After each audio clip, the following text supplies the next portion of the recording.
고린전서 1장 1절로 16절을 기록합니다.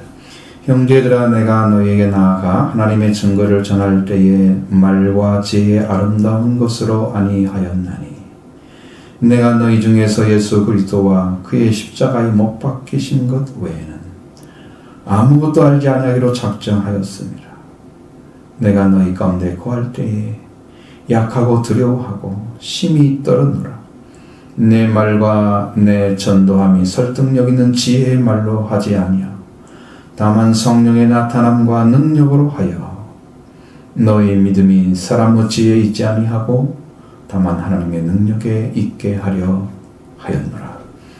그러나 우리가 온전한 자들 중에서 지혜를 말하는 이는 이 세상의 지혜가 아니요 또 이 세상에서 없어질 통치자들의 지혜도 아니요 오직 은밀한 가운데 있는 하나님의 지혜를 말하는 것으로서 곧 감추어졌던 것인데 하나님이 우리의 영광을 위하여 만세전에 미리 정하신 것이라.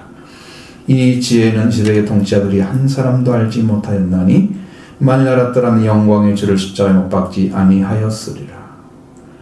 기록된 바 하나님이 자기를 사랑하는 자들을 위하여 예비하신 모든 것은 눈으로 보지 못하고 귀로 듣지 못하고 사람의 마음으로 생각하지 못하였다 함과 같으니라.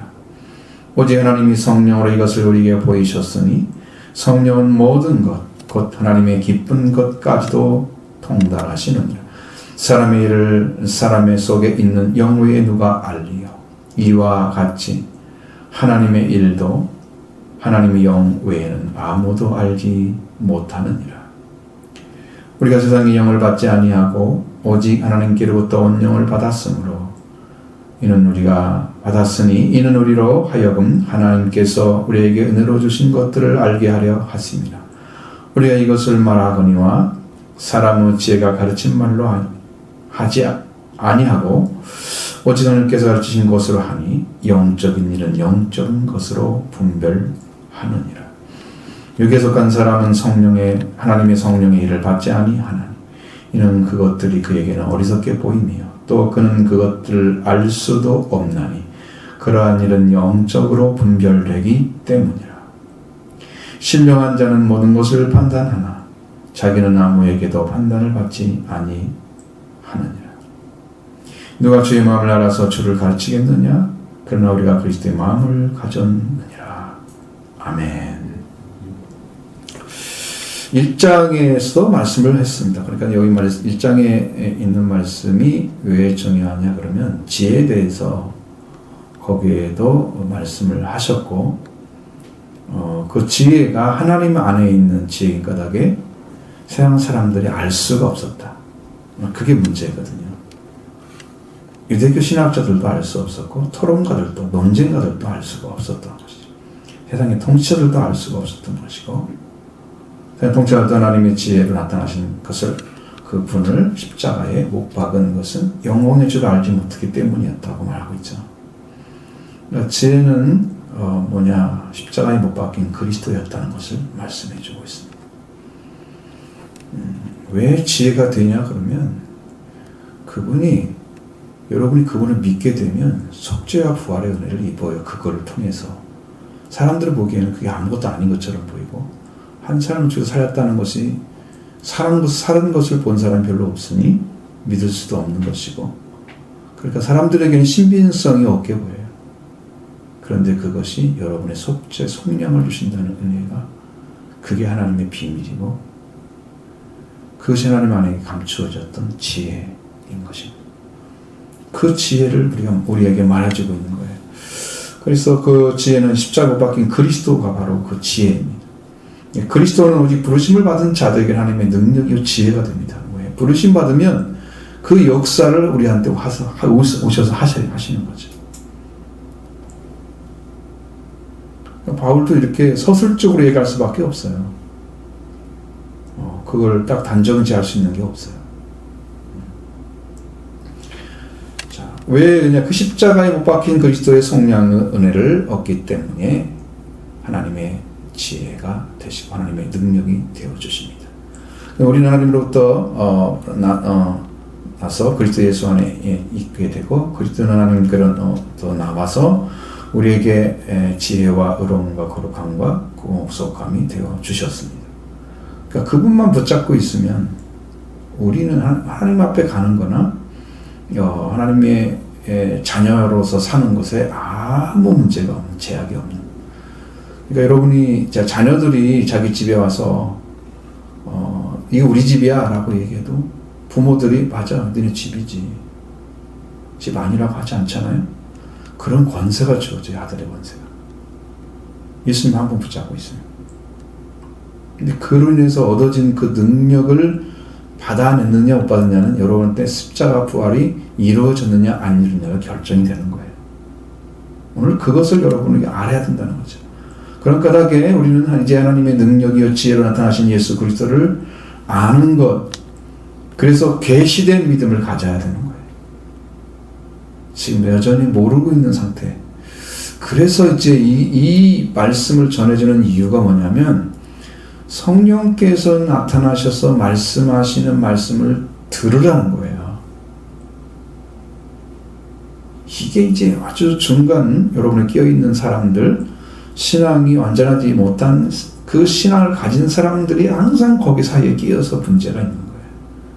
그걸 완전히 깨뜨려 나오지도 못하고 그렇다고 안 믿지도 않고 차라리 믿지 못한다고 고백을 하는 게 나을 거예요. 주님이 능력을 발휘하시겠죠. 권세 사용하시겠죠. 그런데 그걸 믿는 것처럼 하고 있으니까 미지근한 거예요. 그게 자기 생각으로 믿고 있는 거지. 말씀이 와서 믿는 게 아니야. 생각이 섞어지면 어떻게 된다고 그랬어요? 미지근해진다고 그랬죠. 하나님 말씀에. 그러니까 여러분 생각이 아니라 그 말씀이 탁 들어가서 심령을 딱 깨뜨려야 되거든요. 근데 그런 은혜를 사모하고 그 은혜를 하늘로 내려오기를 기도하면 이게 가능하지만 이걸 하지 않고 말씀만 듣는 사람들은 항상 이 자리에 서 있는 거란 말이에요. 이게 위험한 사람들이에요.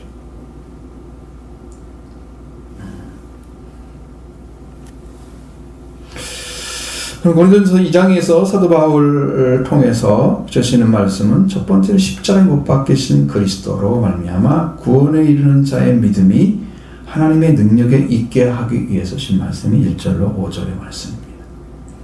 두 번째로 영원한 지혜이신 그리스도를 대해서 하신 말씀이 6절로 16절의 말씀입니다. 이 두 가지를 지금 말씀드리는 거예요. 그러면 먼저 1절 5절 말씀을 통해서 사도 바울께서 왜 그리스도와 십자가에 못 박히신 그가 십자가에 못 박히신 그 그리스도 말하기로 작정했는지 그걸 정확히 이해를 하면 우리의 믿음이 지금 어디에 있어야 되는 거구나 하는 것을 여러분도 인지할 수 있습니다. 그러면 내 믿음을 어디에 초점을 맞추고 믿음이라고 정의할 수 있고 내가 믿는다고 얘기할 수 있고 그래서 우리의 믿음이 하나님께서 인정하시는 믿음이다 라고 할 수 있는가, 그걸 찾아내면 돼요. 자, 그래서 우리의 믿음도 하나님의 능력에 두게 될 것입니다. 할렐루야. 1절 5절의 말씀을 같이 읽어보겠습니다. 형제들아 내가 너희에게 나아가 하나님의 증거를 전할 때에 말과 사리의 아름다운 것으로 아니하였나니 내가 너희 중에서 예수 그리스도와 그의 십자가에 못 박히신 것 외에는 아무것도 알지 아니하기로 작정하였음이라. 내가 너희 가운데 거할 때에 약하고 두려워하고 심히 떨었노라. 내 말과 전도함이 설득력 있는 지혜의 말로 하지 아니하고 다만 성령의 나타남과 능력으로 하여 너희 믿음이 사람의 지혜에 있지 아니하고 다만 하나님의 능력에 있게 하려 하였노라. 아멘. 사도 바울은 이제 그들에게 첫 번째 고린도 교회에 선 편지를 써 보낼 때 3차 전도 여행 때 에베소에서 2년간 머물고 있었습니다. 그때가 주 54년, 바울의 나이는 52세였습니다. 고린도전서를 썼습니다. 바울이 고린도전서 교회의 성도들에게 나가서 하나님을 전하고자 할 때, 증거하고자 할 때에 지혜의 아름다운 것, 말과 지혜의 아름다운 것으로.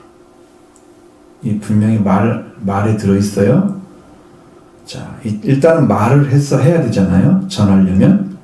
말이 들어가요.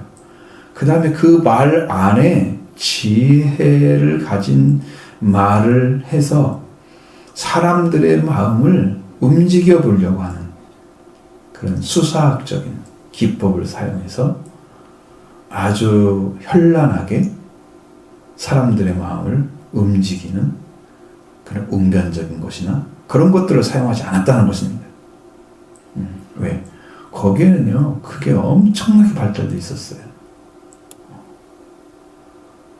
그렇게 하지 않았다는 것은 바울 스스로가 그들 중에서 십자가와 그의 예수 그리스도와 그의 십자가에 못 박힌 것 외에는 아무것도 알지 아니하기로 작정하였기 때문입니다.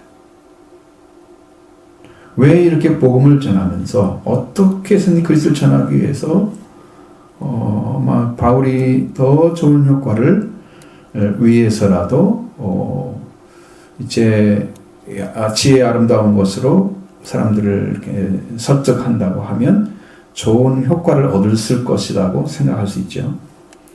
또 바울은 뛰어난 설교가가 될 수도 있었을 것입니다. 그런데 왜 바울은 이렇게 고린도에서 하나님의 증거를 전할 때 말과 사람의 지혜의 아름다운 것을 하지 아니하였느냐? 그것은 바울이 스스로 작정한 것 때문입니다. 왜 작정했는지는 이제 그 뒤에 나오는지 알 수가 있어요. 무엇을 작정했느냐? 바로 사도 바울 자신이 고린도에서 예수 그리스도와 그의 십자가에 못 박힌 것 외에는 아무것도 알지 아니하기로 작정을 합니다. 왜? 그 안에 무궁한 능력과 비밀이 숨겨져 있기 때문입니다. 여러분, 십자가와 부활이 하나님의 지혜지만 비밀입니다. 그래서 비밀을 아무한테 알려주지 않죠. 그러니까 여러분, 열심히 믿는 사람이라고 다 십자가 부활의 은혜를 잊고 사는 게 아니에요. 그건 비밀에 속한 거예요.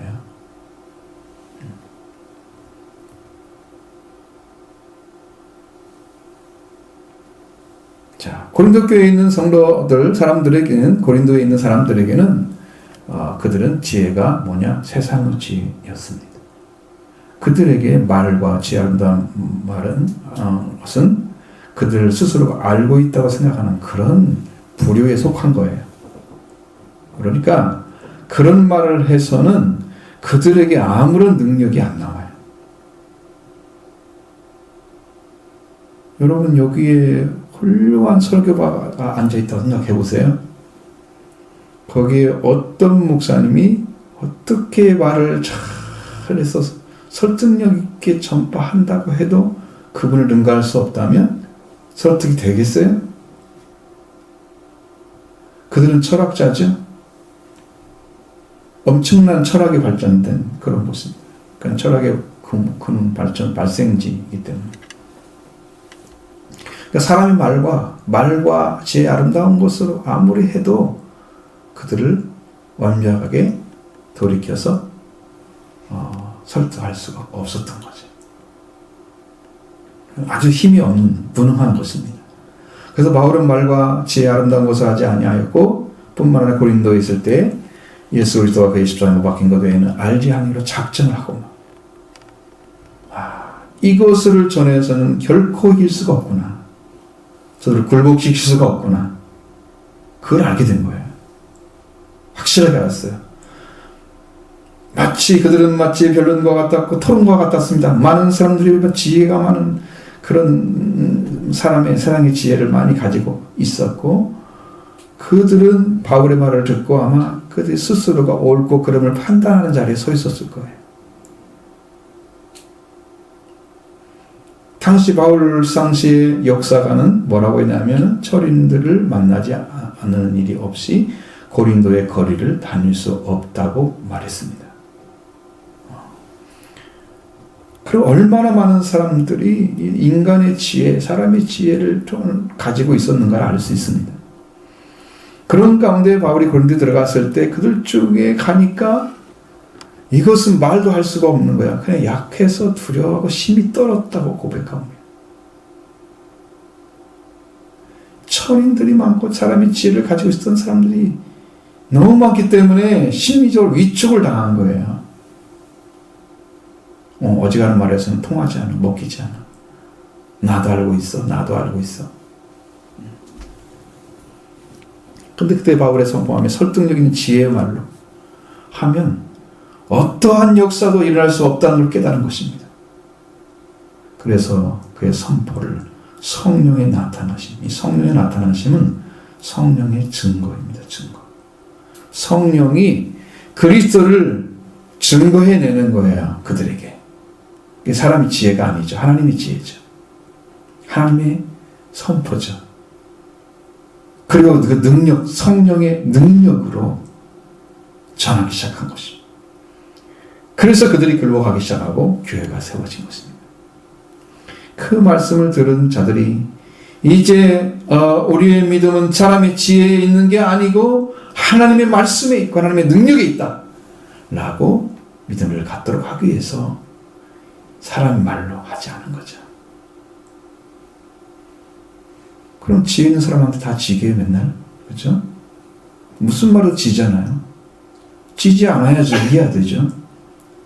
그것이 예수 그리스도 십자가에 못 박힌 것 외에 아무것도 그들을 굴복시킬 수 없다는 사실을 알기 때문에. 그래서 그것만 알기로 작정합니다. 그것으로 충분합니다. 그것만 전해지면 다 삽니다. 듣는 자들이 다 살아납니다. 여러분의 심령 가운데 그리스도와 예수 그리스도와 십자가에 못 박힌 그 은혜가 임하면 여러분도 다 살아나게 됩니다. 여러분이 살아날 것입니다. 복음을 전하려 할 때에 사람의 지혜와 설득력을 사용해서 그리스도와 그의 예수 그리스도와 그의 십자가에 대해서 이해시켰다고 가정해봐도 그것으로 고린도에 있는 사람들이 바울이 전한 증거를 받은 자들이 믿음으로 세워지는 것은 아닙니다. 내가 들어보니까 이게 맞는 것 같아. 이렇게 가져가는 거예요. 그 예수 그리스도와 그가 십자가에 박힌 것 말씀을 듣고 그들이 죄사함을 주고 그의 영이 살아나서 하나님의 자녀로 태어나는 영적 회복이 일어날 때 그들은 구원받은 자가 되기 때문에 그들이 하나님의 능력을 힘입어서 우리의 믿음이 사람의 지혜지 않고 하나님의 능력이 있다고 고백하는 거예요. 그래 십자가의 도는 구원을 받는 자는 하나님의 능력이 됩니다. 멸망하는 자는 미련한 것이 됩니다. 말씀을 믿고 따르는 자에게 성령이 오셔서 일하실 줄 믿습니다. 성령의 능력과 그 권세로만 이루어지는 거예요. 그래서 바울은 너희의 믿음이 사람의 지혜이지 아니하고 하나님의 능력이 있게 하려고 한 것이다. 이렇게 말씀을 전하고 있는 것입니다. 이것이 이제 능력에 대한 얘기, 하나님의 능력에 대한 말씀입니다. 하나님의 영원한 지혜에 대해서 말씀하고 있습니다. 6절로 8절 말씀 보십니다. 그러나 우리가 온전한 자들 중에서 지혜를 말하나니 이는 이 세상의 지혜가 아니요 또 이 세상에서 없어질 통치자들의 지혜도 아니요 오직 은밀한 가운데 있는 하나님의 지혜를 말하는 것으로서 곧 감추어졌던 것인데 하나님이 우리의 영광을 위하여 만세 전에 미리 정하신 것이라.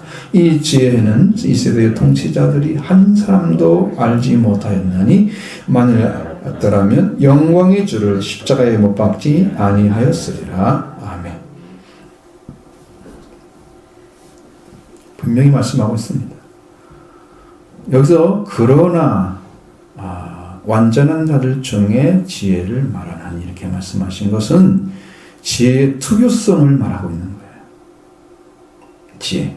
이 지혜만이 특별하게 가지고 있는 것이 뭐냐면 완전한 자, 하나님의 성령을 받고 하나님과 그리스도를 알고 교제하고 누리고 있는 사람들, 그와 함께 살아가고 있는 사람들이에요.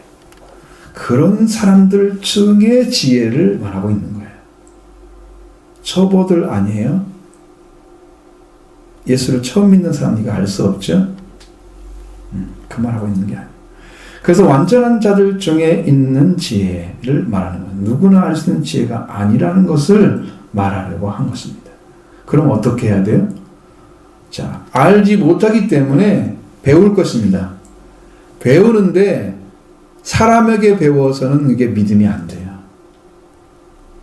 그 말씀이 성령으로 나온 말씀을 들었을 때, 그 말씀이 성령으로 나온 말씀이어야 되고, 그 말씀을 들은 자들에게 그 믿음이 생겨요. 자, 이 지혜를 알게 되고. 그래서 이 지혜는 세상의 지혜가 아닙니다. 이 세상에 없을 통치자의 지혜도 아닙니다. 이 지혜는 오직 은밀한 가운데 있는 하나님의 지혜를 말하고 있다고 했습니다. 하나님의 감추어졌다고 했습니다. 저 하나님만이 알고 계시는 지혜인 거죠. 이것은 하나님이 우리의 영광을 위해서 만세전에 미리 정해 놓았다. 놀라운 이야기죠. 하나님은 우리가 잃어버린 영광을 다시 찾아주기 위해서 하나님께서 만세전에 미리 정해 놓으신 것입니다. 그럼 이 지혜가 우리에게 나타난 것이죠. 이 지혜가 사람이 되어서 세상에 오신 거예요. 이 지혜를 세상의 통치자들이 한 사람도 알지 못했다? 알 수가 없었어요.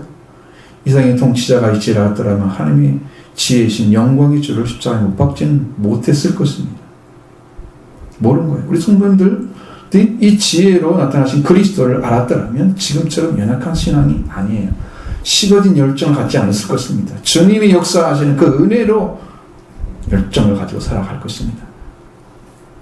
더 열심히 주님의 교회, 몸된 교회를 살피고 은혜 가운데 살아갈 것입니다. 이제 여러분들이 지혜를 성령으로 말씀하시면 받는 자리에 돌아오셔서 이 지혜를 믿고 알아서 열정을 회복하는 신앙을 가지시기를 바랍니다. 우리의 믿음이 뜨겁게 주님을 사랑하시는 신앙으로 일어서게 됩니다. 하나님은 여러분들에게 이 그리스도, 예수 그리스도를 보내셔서 이분을 믿고 일어서기를 원합니다. 그분의 능력을 힘입어서 여러분의 신앙이 회복되기를 원합니다. 완전하게 세워지기를 원합니다. 그게 참 그 원하심이에요. 그래서 지금도 세상의 지혜나 아니면 현란한 것들 또 멋있는 아주 그냥 사람들이 말하던 그냥 완전 사람들이 취하게 만드는 그런 설교를 하나님 주지를 않으세요. 인간의 설교를 주지를 않으세요. 지금 동일하게 말씀만 전하게 하십니다. 오늘 하나님의 지혜이신 예수 그리스도께서 오셔서 여러분의 죄를 담당하시고 여러분의 영을 부활시켜서 능력으로 임하셔서 여러분의 살아난 그 역사를 행하고 계십니다. 지금도 믿으시면 그 자리에 일어날 것입니다. 이 영광의 주님을 믿으시기를 바랍니다. 이 영광의 주님을 여러분이 만나셔야 됩니다. 이 영광의 주님을 만나지 못하는 데서 이렇게 기록하고 있습니다. 9절 말씀 보십니다. 그런데 하나님이 자기를 사랑하는 자들을 위하여 예비하신 모든 것은 눈으로 보지 못하고 귀로 듣지 못하고 사람의 마음으로 생각하지 못하였다 함과 같으니라. 아멘. 자, 이 말씀이 여러분에게 조금 복잡한 내용을 이야기하게 될 것입니다. 그런데 이것을 정확하게 이해하게 되면 여기에서 무엇을 말씀하려고 하시는지를 이제 그 다음에 알게 되면 그 다음의 말씀이 정확하게 알게 됩니다. 이거가 중요한 포인트죠. 자, 이 말씀은 이사야 64장 4절의 말씀을 인용했습니다. 그러면 이제 그 말씀을 4절의 말씀을 1절부터 3절의 말씀을 이해하지 않고는 4절의 말씀이 또 이해가 안 돼요. 그래서 여러분이 찾아보시는 게 여러분에게 유익할 것입니다. 함께 진행하면서 말씀을 들으시면 여러분 영적 지혜가 훨씬 더 향상이 되고 더 깊은 신앙으로 이르게 될 것입니다. 자, 4절 보십니다. 주 외에는 자기를 앙망하는 자를 위하여 이런 일을 행한 신을 예부터 들은 자도 없고 귀로 들은 자도 없고 눈으로 본 자도 없었나이다. 아멘. 저 64장에 보면 이런 일을 뭘 말하는지 모르잖아요. 그러니 1절로 3절 필요하죠. 이런 일을 행한 자, 어떤 일을 행했을까요? 자, 1절로 3절을 같이 봅니다. 원하건대 주는 하늘을 가르시고 강림하시고 주 앞에서 산들이 진동하기를 불이 섣불 사르며 불이 물을 끓임같이 하면서 주의 원소들이 주의 이름을 알게 하시고 이방 나라들도 주 앞에서 떨게 하옵소서. 주께서 강림하사 우리가 생각하지 못한 두려운 일을 행하시던 그때에 산들이 주 앞에서 진동하였사오니. 아멘. 자, 1절의 말씀은 먼저 주, 하나님을 주라고 가르쳤습니다. 그분이 강림하 내려오시는 거예요. 자, 하나님이 내려오시는데 그 내려오시는 일은 두 가지입니다. 두 가지 중에 하나입니다. 축복을 해주시기 위해서 오시는 경우가 있고요. 아니면 진멸하기 위해서, 누구를? 대적을 진멸하기 위해서 내려오는 거예요. 이스라엘 백성들이 출애굽하기 전에 그들이 노역에 시달려서 하나님께 울부짖죠. 그랬을 때 하나님이 아브라함과 이삭과 야곱을 기억하사, 그게 어떤 것인지 내려보신 것을 보시러 오신 거예요. 보셨어요? 진멸하기 위해서, 적들을 진멸하기 위해서. 하나님께서 모세를 통해서 10가지의 재앙을 내리시잖아요. 이게 다 그게 포함되어 있습니다. 하나님께서 강림하시고 산들이 진동하는데 단단한 산은 불을 받고 그 강한 열기의 작용으로 인해서 액체처럼 밑으로 흘러내리게 될 것이다. 하나님 임재하실 때 나타난 걸 보여주고 있습니다. 그렇게 하셔서 주의 원수들이 주의 이름을 알게 하시고 이방 나라들과 주 앞에 떨게 하시기를 기도하고 있죠. 3절 말씀에서는 주께서 강림하셔서, 즉 하나님께서 내려오셔서 우리 생각하지 못한 두려운 일을 하시는 그때에 산들이 주 앞에 진동하였사오니. 이 산들이라고 계속 나오잖아요. 이게 지금 이방인들을 가리키는 이야기입니다. 이 말씀에서 우리가 생각 밖에 두려운 일, 곧 출애굽 사건을 가리키고 있는데, 하나님께서 내려오셔서 이루어진 사건은 이집트에 있는 이스라엘 백성들을 탈출을 하도록 그곳에서 하나님이 10가지 재앙을 내리시죠. 홍해를 가르시잖아요. 바다를 육지같이 건너게 하시죠. 그들이 만나를 40년 동안 내리시죠. 바위에서 바위를 깨뜨려서 물을 주시죠. 그래서 그 말을 들은 사람들이, 이방인들이 물처럼 녹았다. 나도 내가 여호와의 백성이 되지 않는다면 나는 멸망을 당할 것이다 하는 사람들이 생겨났어요. 지금 그 이야기를 하고 있는 거예요. 이게 어렵게.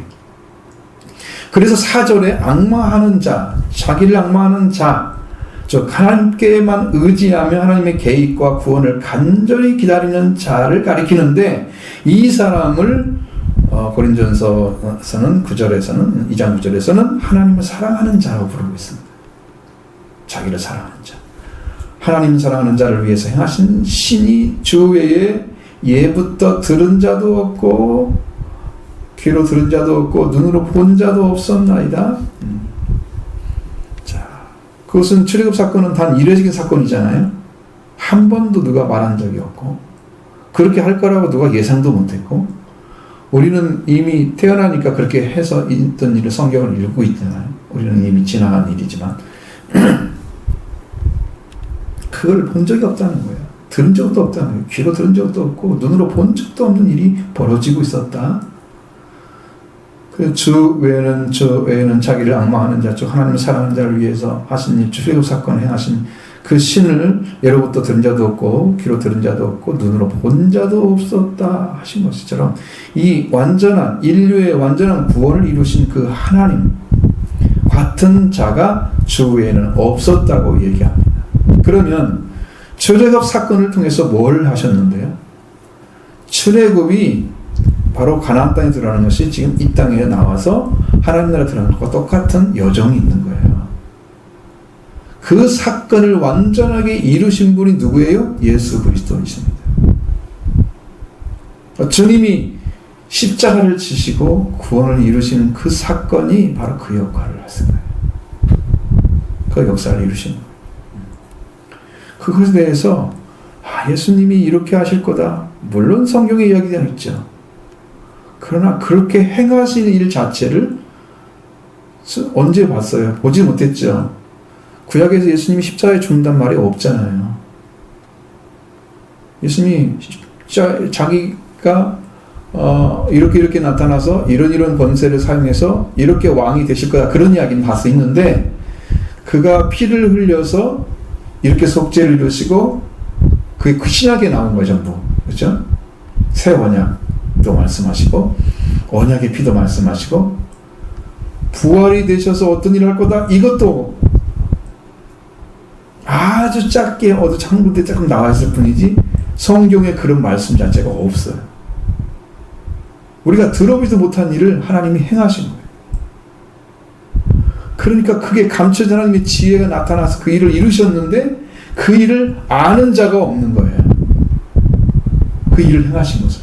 그럼 지금도 예수 그리스도에서 여러분에게 완전한 증거가 증언되지 않으면 여러분도 한 잠도 복음을 들어갈 수가 없어요.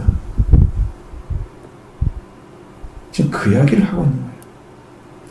이분이 출애굽 사건을 통해서 출애굽하고 광야 생활하고 가나안 땅에 들어가서 이게 세상에 출발해서 하나님을 들어가는 그 영광 속에 들어가는 것처럼 우리의 신앙도 똑같이 그런 과정을 겪어서 이루시는데 예수님이 그걸 다 이루셨어요 이미. 그래서 여러분들 주는 거예요. 그걸 누가 들은 자도 없고 귀로 들은 자도 없고 눈으로 본 자도 없었다. 하나님 외에는 그렇게 행한 자가 없었다는 것을 이야기합니다. 그래서 이 말씀이 그거 무슨 뭘 얘기하시고 하십니까? 이렇게 영적인 구원 완성을 이루시고 하나님이 감춰져 있었던 하나님의 영원한 지혜이신 예수 그리스도를 이 세상에 나타내시고 이루어 주신 것이다. 이게 비밀에 들어있단 말이에요. 은밀한 중에 있는 거라고 그랬잖아요. 비밀 중에 있는 것이었어요. 그분이 하시는 일. 자, 그분이 나타나서 일을 하셨습니다. 그럼 오늘 우리에게 이 하나님의 지혜가 오신 것입니다. 그가 사람이 되셔서 우리에게 나타나셨습니다. 그러나 그가 누구인지 아는 자가 있습니까? 모릅니다. 그러니까 내가 하나님 아들이야 아무리 해도 안 믿습니다. 배워서 알고 있는 것은 이게 믿음이 아니에요. 가이드죠. 이게 믿어야 돼 라고 알려준 거예요. 만나서 알고 있는 거 그것이 여러분의 구원입니다. 주님은 여러분을 만나기를 원합니다. 소원합니다. 하나님이 그렇게 하고 계세요. 지금도. 하나님의 비밀 가운데 비밀한 가운데 감춰져 있던 하나님의 지혜 곧 그분이 우리의 영광을 위해서 만세전에 미리 정하신 것이었다 그랬어요. 이해할 수 없는 분이 계신데 그분을 알 수 있는 것은 그 뭐냐? 바로 10절 말씀이 그걸 증거해 주고 있습니다. 같이 10절 봅니다. 오직 하나님의 성령으로 우리 것을 우리에게 보이셨으니 성령은 모든 것 곧 하나님의 기쁜 것까지도 통달하시느니라. 아멘. 이 지혜를 하나님께서 성령으로 우리에게 보이셨다. 사도 바울도 성령으로 알게 된 것입니다. 고린도서 12장 3절 하반절에 보면 성령으로 아니하고는 누구든지 예수를 주라 할 수 없느니라. 이와 같이 성령으로 하나님께서 보여지지 않으면 하나님의 지혜이신 예수 그리스도를 알지 못한다는 거예요. 그럼 그가 주가 되지 못하죠? 이렇게 다 감추어져 있는 거예요. 성령이 하시는 말씀을 들으셔야 됩니다. 믿음으로 가져가셔야 됩니다. 이해가 되셨으면 이게 붙잡고 기도하셔야 됩니다. 그냥 놔두면 미지근해집니다. 그러면 토하여 내치리라. 믿는 것도 아니고 안 믿는 것도 아니고. 이게 얼마나 힘든 것이 아십니까? 나 자신도 힘들죠. 근데 그렇게 신앙생활 하지 마세요. 열심을 내라. 회개하라 말씀하시잖아요. 여러분 열심을 내고 회개해서 이 말씀 붙잡고 넉넉히 승리할 줄로 믿습니다. 우리에게 허락하신 은혜입니다.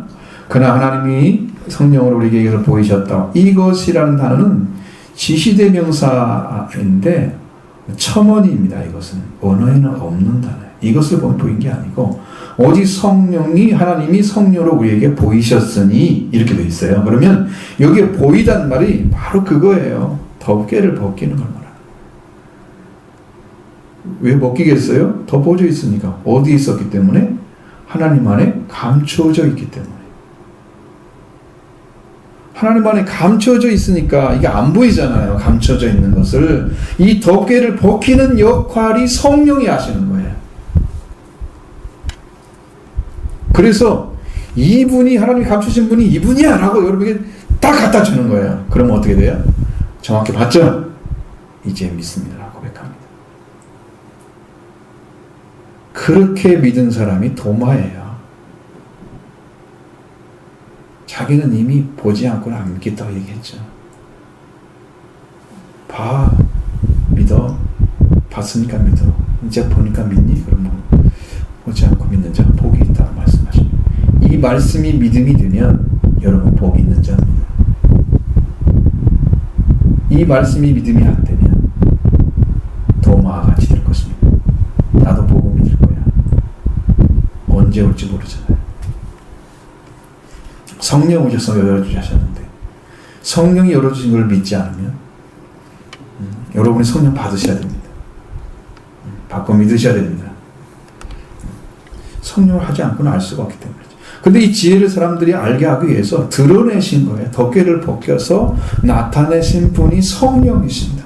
하나님께서 만세전에 예비한 지혜를 들으신 일을 누가 하느냐? 성령께서 하시는 거예요.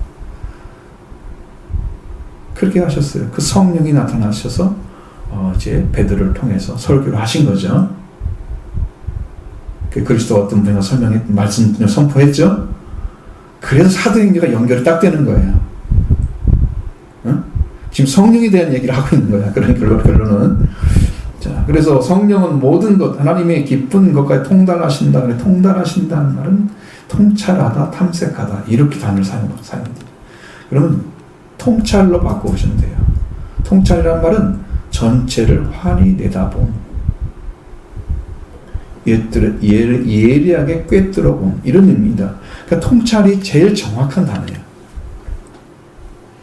하나님의 기품도 통달하셔. 숨겨져 있는 거잖아요. 기품은 잘 안 보이죠. 너무 기쁘면. 근데 그걸 다 가져다가 덮개를 열고 여러분에게 보여주십니다. 그렇게 딱 보여주면 여러분 안 믿을 사람이 하나도 없죠. 그런 믿음을 가지시라고 지금 이야기하는 거예요. 그러니 이번에 성령 받지 않고는 이런 믿음을 가질 수가 없어요. 그래서 성령 받는까지 가야 되는 거죠. 이게 오늘 우리 성령께서 우리에게 증거하시는 말씀입니다. 그러니까 성령은 아버지와 아들의 영으로서 하나님의 영, 또 혹은 아버지의 영, 이라고 나누었죠. 또는 아들의 영이나 그리스도의 영, 예수의 영 이런 나오잖아요. 아버지께서 아버지와 아들에 대해서 완전하게 알고 계신 분이 성령이시다. 환히 들어요. 왜? 같은 영이신데 그래요. 하나님의 감추셨던 것을 다 열어서 여러분이 보여주십니다. 그래서 예수님을 주로 고백하게 될 것입니다. 또 한 가지를 보여주셨는데 뭐냐면 마태복음 11장 27절에 아버지께서 모든 것을 내게 보여주셨으니 내게 주셨으니. 자, 예수님이 다 초점이에요. 성경의 초점. 아버지 외에는 아들을 아는 자가 없고 아들과 또 그 아들의 소원대로 계시를 받는 자 외에는 아버지를 아는 자가 없느니라. 아버지와 아들은 너무 잘 알고 계시죠. 완전하게 알고 계십니다. 그래서 아버지 외에는 아들을 아는 자가 없어요. 왜? 우리 아들이 우리한테 보여주지 않았잖아요. 아들과 또 그 아들의 소원대로 계시를 받는 자 외에는 아버지를 아는 자가 없어요. 예수님께서 아들을 자기를 전하기 전에 아버지다, 하늘에 계신 아버지라고称呼해 주셨죠. 너의 아버지다 라고 전해 주셨어요. 우리가 아들이신 이 그리스도를 안다고 하는 것은 베드로가 고백한 것에서 예수님께서 하신 말씀과 같이 이를 알게 하니는 혈육이 아니라 하늘에 계신 내 아버지시니라. 베드로가 예수 그리스도를 고백할 수 있는 어떤 지혜도 없습니다. 하나님이 주신 거예요. 그럼 여러분의 고백도 하나님이 주신 고백을 하셔야 됩니다. 그러니까 이 관계 안에 들어오라고 하나님은 여러분을 부르고 계십니다. 그것을 여러분이 깊이 받아들이시고 그걸 은혜로 영접하시고 그걸 나에게 준 놀라운 소망으로 받으시고 여러분의 세워지기를 원합니다. 이렇게 하나님과 아들과 그리고 성령은 하나님의 완전하신 구원을 가지고 계시며 전파해 주기 위해서 그 아들을 보내시고 이루시고 그 복음을 이루시고 성령께서 오셔서 우리한테 가르쳐 주시고 계십니다. 이렇게 하나님 교회 계획하심은 하나님만이 아시는 것입니다. 11절 말씀 봅니다. 사람의 일을 사람의 속에 있는 영 외에 누가 알리요? 이와 같이 하나님의 일도 하나님의 영 외에는 아무도 알지 못하느니라. 아멘. 예전에는 사람의 사정은 사람 속에 영 바꿔놨어요. 사정이란 말을 바꿔놨었어요. 근데 일로 바꿔놨어요. 이것을 킹제임스 버전 흥정을 읽어보면 이렇게 있습니다. 사람의 일을 그 사람 안에 있는 사람의 영이 아니면 누가 알리요? 이와 같이 하나님의 일도 하나님이 영이 아니면 아무도 모르느니라. 자, 우리들이 알 수 있는 것은 여러분께서 개인적인 개인의 마음이나 생각 그런 것 다 알 수 없죠. 그 의식이나 생활하는 것 그거 똑같이 할 수 없죠. 같이 옆에 있어도 완전하게 하나가 아니죠. 왜? 그 사람을 다 알 수가 없기 때문이에요. 그래서 마음을 알고 맞춰가는 삶을 살아서 아름다운 관계가 이루어지는 거예요. 다 개체의 인격이 있잖아요. 존중하고 사랑해서 이렇게 이루어가는 거예요. 여러분의 계획을 누가 알겠어요? 하나님은 아시겠죠? 자기 말하는 것처럼. 하나님도 그 하나님의 일이 있는데 하나님의 영이 아니면 하나님의 일을 알 자가 없는 거예요. 그러니까 누가 오셔야 가르쳐준다? 하나님의 안에 들어있는 일을 성령이 가르쳐 주실 밖에 없는 거예요. 이렇게 확실하게 여러분 배우시기 바랍니다. 그 영, 하나님의 영 안에 있는 것을 통찰해내시는 분이 성령께서 하시는 거예요. 아버지, 이번 성령께서 오셔서 일을 하셔야 우리가 하나님의 영원한 지혜신 그리스도를 알게 되면 믿게 되는 것입니다. 그리고 그래서 이 그리스도를 우리가 믿게 되면 우리에게 어떤 일이 일어나겠습니까? 여러분은 10년 가운데 그리스도만 오시면 속죄와 부활이 이루어집니다. 그래서 예수 그리스도가 이루신 속죄와 부활과 승천과 재림 이게 사도의 복음인데 이 복음이 다 여러분은 이루어질 줄로 믿습니다. 속죄와 부활을 이루신 소의 죄의 속량과 몸의 속량이 이루어집니다. 이것이 우리에게 이루어집니다. 이것은 하나님의 비밀에 속하는 은혜입니다.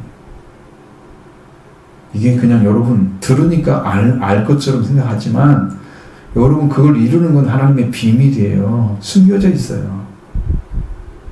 그러니까 아무개나 툭 내주고 그러지 않아요. 예수님 비유 한 가지를 가르쳐줘도 이것은 외인에게는 알지 못하게 되어 있다 말씀하시잖아요. 너희에게는 알게 되어 있지만 그러니까 그리스도에게 부름받지 않은 자에게 하나님이 막 가르쳐줘가지고 지혜도 없는데 하나님께 정결함도 없는데 그냥 성경을 아는 것처럼 해서 사탄처럼 이렇게 하나님을 대적하는 자가 되게 만들면 안 되기 때문에 아무나 알도록 하지 않는 거예요. 그것은 하나님이 그렇게 하시고 계신 거예요.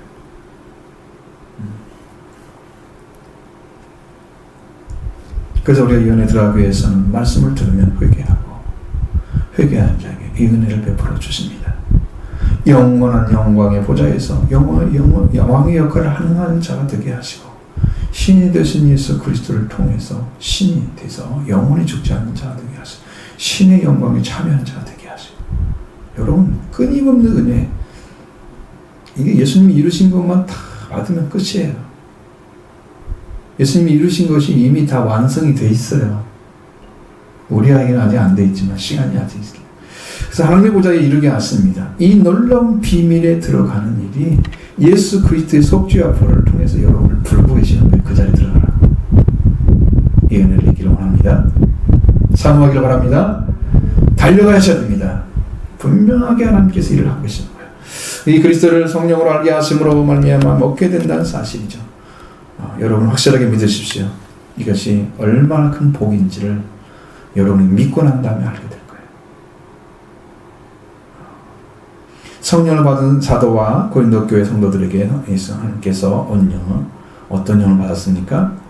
바로 12절 말씀 봅니다. 우리가 세상의 영을 받지 아니하고 오직 하나님으로부터 온 영을 받았으니 이는 우리로 하여금 하나님께서 우리에게 은혜로 주신 것들을 알게 하려 하심이라. 아멘. 바울은 우리가 세상의 영을 받지 않았다 그랬습니다. 우리 하나님으로부터 온 영을 받았다. 바울이 전하는 복음은 이제 하나님으로부터 온 영을 통해서 통찰해서 덮개를 벗겨주고 보여준 하나님의 계시를 가지고 전하는 거예요. 그러니까 바울이 지금 가진 계시가 성경에 기록되어 있죠.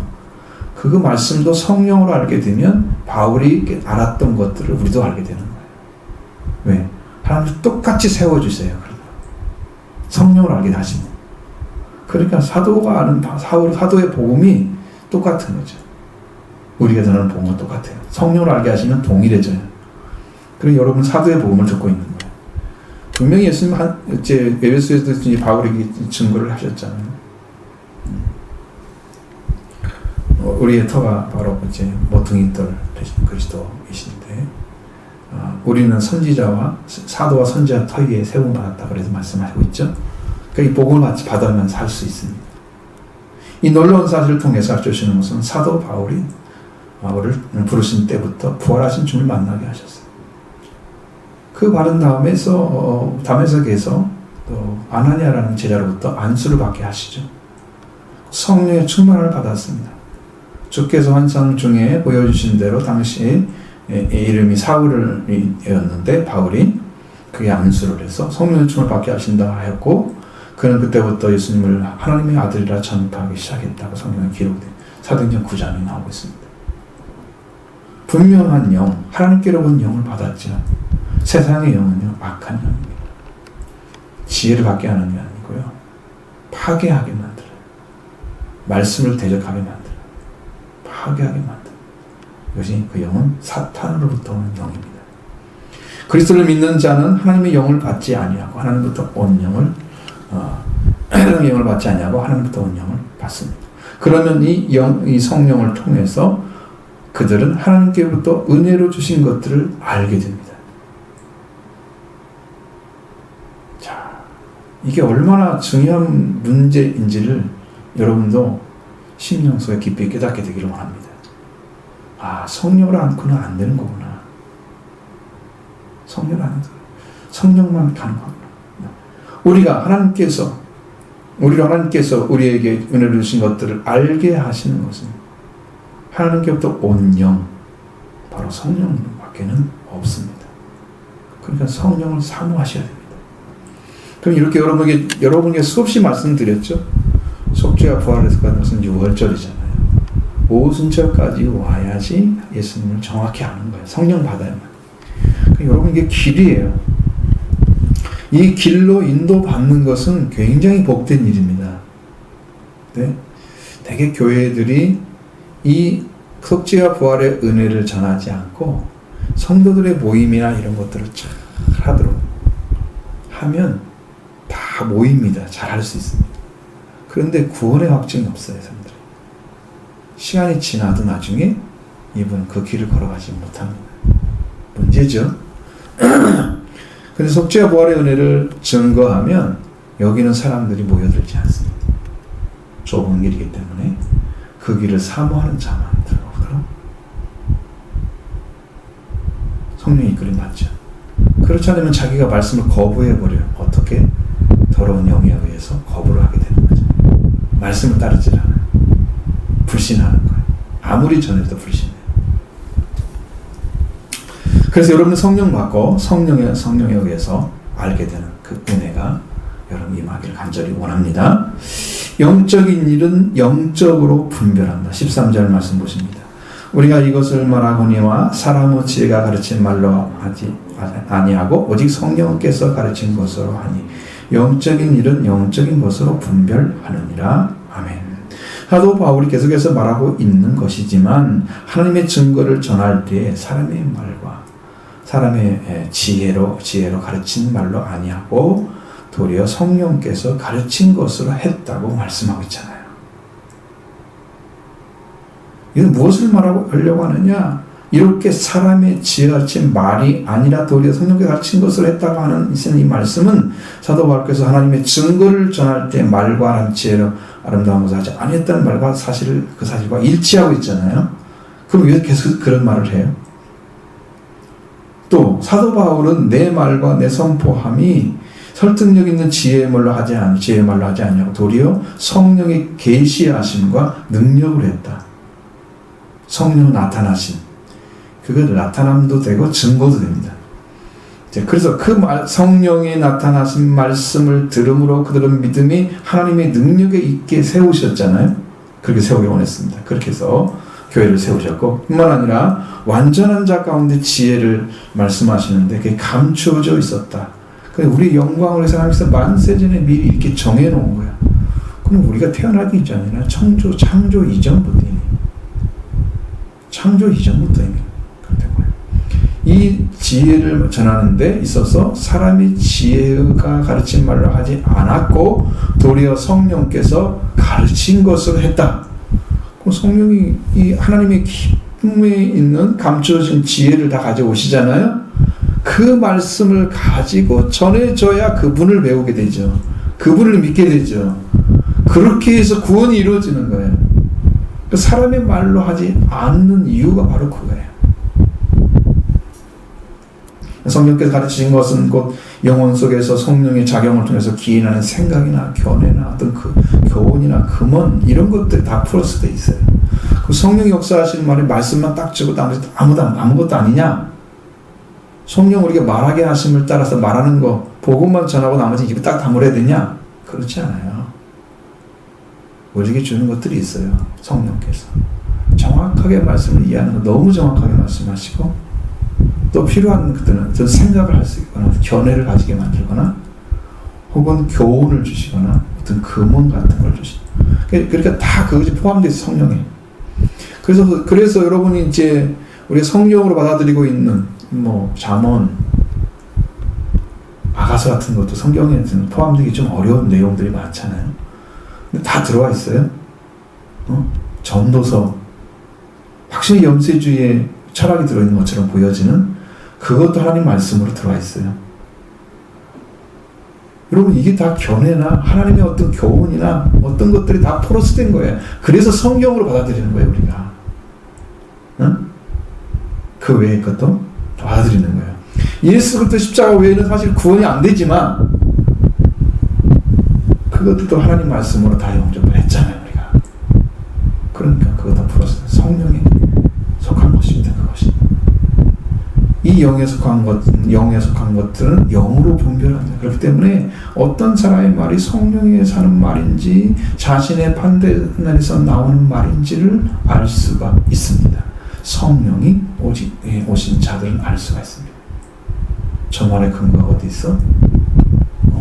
전 자기 말이네. 왜냐면요, 이 영으로 들으면 그 사람의 말을 알 수 있어요. 이게 영이 아니구나, 네 말이구나. 바로 알아죠. 사실 바로 알아죠. 그런데 이제 그 성령 받았다고 해서 사람 마음이 없어지지 않잖아요. 그렇기 때문에 같이 느끼는 것도 있고 같이 통하는 것도 있고 그래서 이게 문제가 안 생기는 거예요. 사람의 지혜 가르친 말로 하지 않았다 그랬어요. 오직 영적인 것, 즉 영에 속한 것은 영에 속한 것으로 분별한다. 분별하라는 말은 이제 좀 여기 13절에서는 원어와 다르게 해석돼요. 이 말은 비교하거나 혹은 해석하다는 말로 반드시 바꿔놔야 됩니다. 이 단어는. 왜냐하면 싱크리라는 단어가 비교하다, 해석하다 라고 번역되어 있지 분별하다는 말이 아니에요. 이 단어가. 그러니까 영적인 것은 영적으로 해석하는 것이 마땅한 거예요. 해석이 됩니다. 그래야 뭘 하지. 그거 가지고 아니면, 그렇게 되지 않으면 수없는 일들이 막 터지는데 그걸 어떻게 다 감당해내요. 그래서 이것은 오로지 성령이 가르치는 것으로 하는지 인간의 생각으로 하는지를 밝게 알 수 있죠. 성적인 것은 영적으로 해석해야 되는 것입니다. 그 다음에 성령의 이를 받는 자는 또 받는 자가 있고 받지 못하는 자가 아니하는 자가 있다고 말씀하고 있습니다. 14절 말씀 봅니다. 육에 속한 사람은 하나님의 성령의 일들을 받지 아니하나니 이는 그것들이 그에게는 어리석게 보이며 또 그는 그것들을 알 수도 없나니 그러한 일은 영적으로 분별되기 때문이라. 아멘. 육적인 사람입니다. 육적인 사람. 육적이라는 말은 육체와 관련되어 있는. 바울의 의견에 하면은 죄성을 얘기한다고 그러잖아요. 바울은 여기 이제 다 바울 서신이기 때문에 육적인 사람들은 다 죄와 관련되어 있어요. 죄 문제가 해결이 안 된 거예요. 그러니까 성령이 오실 수 없죠. 그런 사람들은 하나님 성령의 일을 받아들이겠습니까? 반드시 거부할 것입니다. 받는 것처럼 하는 것은 그냥 이해한다는 거예요. 이성으로. 이게 받아들이는 게 아니에요. 하나님의 영이며 하나님은 영이시고 능력이신데 인간의 육은 약하고 무력하다. 그래서 영의 반대말이 육입니다. 육에 속한 사람은 성령의 일을 받지 않는다. 하나님의 성령이 없는 자는 육적인 사람, 죄사함 못 받았기 때문에 성령이 오시지 못해요. 이 사람은 하나님의 성령의 일을 받지 않습니다. 육적인 사람은 성령의 일을 보는 시각은 그것이 어리석게 보이는 거죠. 판단하기가 참 어렵습니다. 자신의 판단은 잘 믿어요, 그 사람들은. 그런데 성령의 일을 말씀드리면 알지 못합니다. 이해할 수가 없는 알지 못함이에요. 이해가 되지 않기 때문에 알지 못하는 걸 말하는 거예요. 여기서 알지 못한다는 의미는. 그래서 성령의 일은 영적으로 분별이 됩니다. 하나님의 성령의 일을 받지 않는 육적인 사람은 그것이 어리석게 보여서 받지 않습니다. 알 수도 없습니다. 그들에게는 분별을 하는 능력 자체가 없습니다. 그래서 성령의 일들은 영적으로 분별된다고 말하고 있습니다. 하나님의 성령의 일은 영적으로만 이 분별이라는 단어가 뭐냐면 세상의 물정에 대한 바른 생각이나 판단 이렇게 사용합니다. 우리 일반적인 논에서. 그러니까 하나님의 성령의 일은 영적으로 바른 생각이나 바른 판단이 가능하다는 거예요. 그래서 여기를 판단이란 말로 바꿔도 무방할 것이다. 분별이라는 말로 쓰게 되지만 성적인 교회를 세워가는 건 아주 매우 힘이 듭니다. 왜냐하면 한 분 한 분의 영적 상태를 점검하고 그 점검한 후에 영적으로 분별해서 세워야 하기 때문에 만약에 이제 그런 것들을 하지 못한다면 이제 계속 지나가는 거죠. 이렇게 문제가 많이 있는데 이 문제를 해결하지 않고 지나가는 거예요. 그러면 그 사람은 이제 이게 영적인 진보가 있는 것처럼 생각할지 모르지만 말씀 듣고 자기 안에 있는 내적인 어떤 부분에서는 해결되지 않고 계속 가는 거죠. 그때 가서 이게 나타날 것입니다. 병처럼 마치 쌓여서. 성도들 성령을 받지 못하거나 아니면 이 성령을 받는 일에 열정하지 않아서 관심이 희박하거나 그러면 훨씬 어려워집니다. 여러분들 성령을 사모하시고 계시죠? 그럼 여러분 성령을 받는 일에, 여러분 성령을 받는 일에, 또 성령 하시는 말씀을 듣는 일에 여러분 진실하게 순종하시기 바랍니다. 사랑하는 성도 여러분이 여러분 영적인 성령을 사모하는 성도들이 다 되기를 바랍니다. 또한 영적인 자는 모든 걸 판단하나 자기는 아무래도 판단을 받지 않습니다. 15절 말씀 보십니다. 신령한 자는 모든 것을 판단하나 자기는 아무래도 판단을 받지 아니하느니라. 신령한 자는 바로 영에 속하는 사람입니다. 영적인 사람입니다. 둘 중 하나 쓰면 돼요. 영에 속하는 사람이나 영적인 사람. 영적인 사람은 바로 성령을 받고 성령의 통치를 받고 있는 사람입니다. 영에 속한 사람은 모든 것을 분별하나 아무에게도 분별받지 않습니다. 분별한다는 말이 맞아요. 근데 이제 여기에 판단하다는 말도 포로스 할 수 있습니다. 아까 말씀드렸죠? 세상 물정에 대한 생각이나 판단이 분별이라고 그랬죠. 판단이 가능한 거죠. 그렇습니다. 그래서 영에 속한 사람은 모든 것을 분별하는 이유는 뭐냐면 그것을 성령께서 함께 받아줘주고 성령의 생각을 알게 되고 성령으로 이해하게 되고 그래서 그 말씀을 다 알게 되는 거예요. 어지간한 것들은 다 이해가 되죠. 거의 대부분. 하나님의 깊은 것도 하나님 성령이 열어주시면 다 알겠죠? 알게 되는 거예요. 그래서 성령께서 주시기 때문에 아는 거예요. 영적인 사람들은. 근데 그 사람에 대해서는 아무도 판단을 내릴 수가 없어요. 분별을 내릴 수가 없어요. 왜? 그건 그건 성령이 주신 말씀을 가지고 살아가고 있기 때문에 그 사람을 아무리 판단해봤자 판단을 할 수가 없어. 당신은 어떤 사람이야? 나와 하나님 관계만 알고 있는 거지. 하나님과 나와 관계만 알고 있는 거야. 내가 어떤 말을 어떻게 한다고 해서 그 관계가 끊어지지 않아요. 그리고 당신이 무시하거나 사람들이 그게 아니라고 해서 없어지는 게 아니에요. 관계가. 그러니까 거기에 대해서는 아무도 손을 댈 수가 없어요. 이건 분명히 정통적인 신앙을 말하는 거예요. 이방신 잘못된 신앙이나 이단 같은 사람들이 그렇게 할 수 없다 그러면 그것은 아닌 거예요. 응? 성령 받은 사람 얘기하는 거예요. 분명하게 여러분 아시고. 그래서 분별하다는 말로 그래서 판단이 가능하다는 얘기를 말씀드립니다.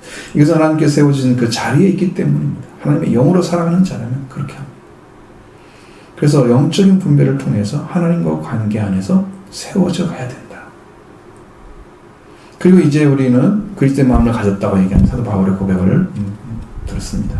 16절 말씀을 봅니다. 누가 주의 마음을 알아서 주를 가르치겠느냐. 그러나 우리가 그리스도의 마음을 가졌느니라.